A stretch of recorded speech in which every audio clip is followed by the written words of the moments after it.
24వ అధ్యాయం 24వ అధ్యాయం 3వ వచనాన్ని మనం ఒకసారి పరిశీలన చేసినట్లయితే, ఆయన ఒలివ కొండ మీద కూర్చుని ఉన్నప్పుడు శిష్యులు ఆయన వద్దకు ఏకాంతంగా వచ్చి, ఇవి ఎప్పుడు జరుగును, ఈ రాకడకు ఈ యుగ సమాప్తికి సూచనలు ఏమని మాతో చెప్పమనగా, యేసు వారితో ఇతను ఎవడను మిమ్మల్ని మోసపరచుకుంటా చూచుకున్నది. మొదటి మాట, అనేకులు నా పేరిట వచ్చి నేనే క్రీస్తునని చెప్పి పలువురిని మోసపరిచెదరు. రెండో మాట, మూడో మాట చెప్తున్నాడు, మరియు మీరు యుద్ధమును గూర్చి యుద్ధ సమాచారమును గూర్చి వినబోదును.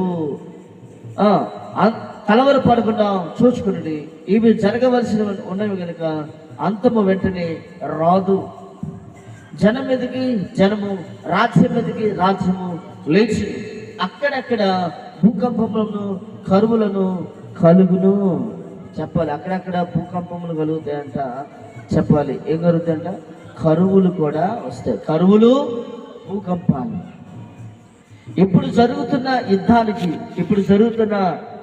యుద్ధంలో మనం చూసినట్టయితే ఇజ్రాయెల్ దేశము, అమెరికా దేశము ఒకటై ఇరాన్ దేశం మీదకి వెళ్ళిపోతా ఉన్నాయి. యుద్ధం చేస్తూ ఉన్నారు. యుద్ధం భయంకరంగా జరుగుతూ ఉంది. ఆ యుద్ధంలో ఎగుమతులు దిగుమతులు మొత్తం కూడా ఆపేసే పరిస్థితులు కనపడుతున్నాయి. వారు సమాధాన పడి యుద్ధం ఆగితే 7 సంవత్సరాలు పూర్తవుతుంది. వారు కనుక సమాధాన పడకుండా లేదు యుద్ధం చేయాల్సిందంటే 3వ ప్రపంచ యుద్ధం రెడీ. దేవుని రాకడికి 3వ ప్రపంచ యుద్ధం కూడా ఒకటి గుర్తు.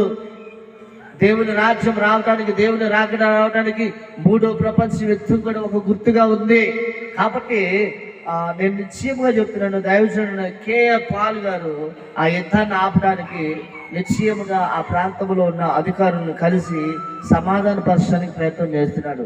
దేవుని మహాకృపను గట్టిగా వాళ్ళు సమాధాన పడి యుద్ధం కనుక ఆగిందంటే మరొక 7 సంవత్సరాలు దేవుని స్వార్థ భయంకరంగా ప్రబలం అవడానికి, భయంకరంగా ప్రకటించబడటానికి అవకాశం దొరుకుతుంది.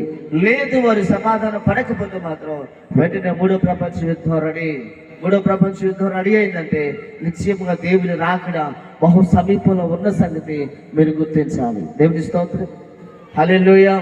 అయితే చెప్తున్నాడు, యుద్ధాల గురించి మనం వింటున్నామంట. వింటున్నారంటే మీరు యుద్ధాల గురించి వింటున్నారు.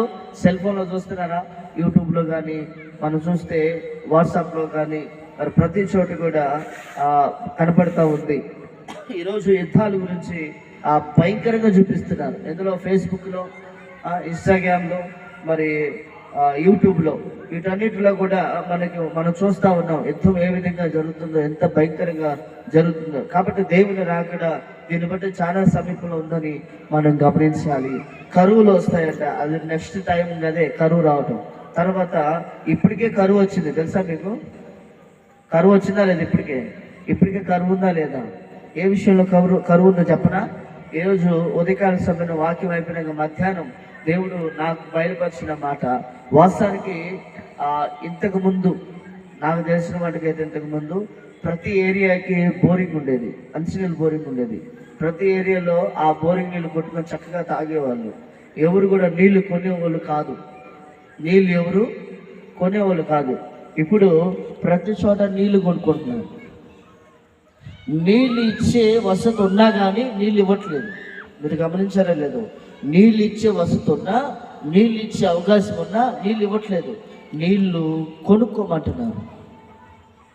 ఆ బాటిల్ ఎంత తెలుసా? ఎంత బాటిల్ మీకు కూడా తెలుసా? అంత 20 రూపాయలు. దేవుని స్తోత్రం. ఇప్పుడు నీళ్లు కొనుక్కున్నావా లేదా? వర్షానికి ఫ్రీగా దొరకాల్సిన నీళ్లు, అర్థమవుతుందా? ఫ్రీగా దొరకాల్సిన నీళ్లు ఏం చేస్తున్నాం? కొనుక్కుంటున్నాం. అంటే ఇప్పుడు అది కరువు కదా? కొనుక్కోవటం అంటే కరువు కదా? భయంకరమైన కరువు అది.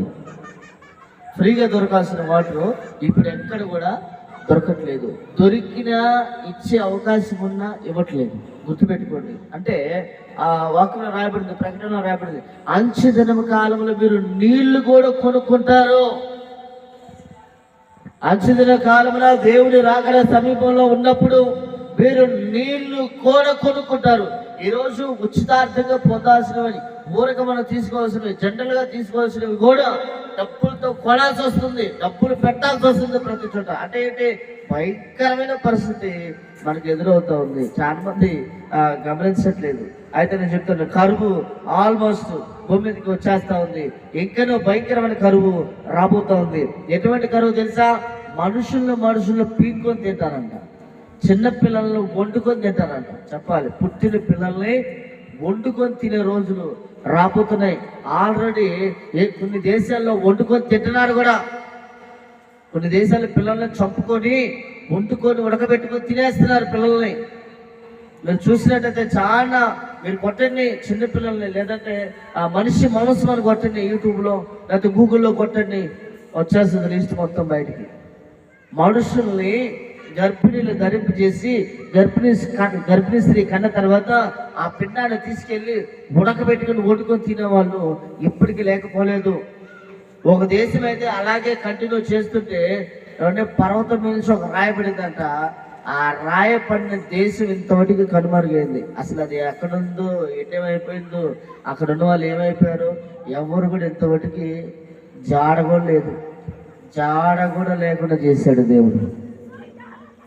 దేవుని స్తోత్రం. ఆ భయంకరమైన దినాలు రాబోతూ ఉన్నాయి, ఆ శ్రమలు రాబోతూ ఉన్నాయి, భూకంపాలు ఇంకా బలమైన జరగటానికి సిద్ధంగా ఉన్నాయి. ఇంకొక విషయం చెప్పాలి.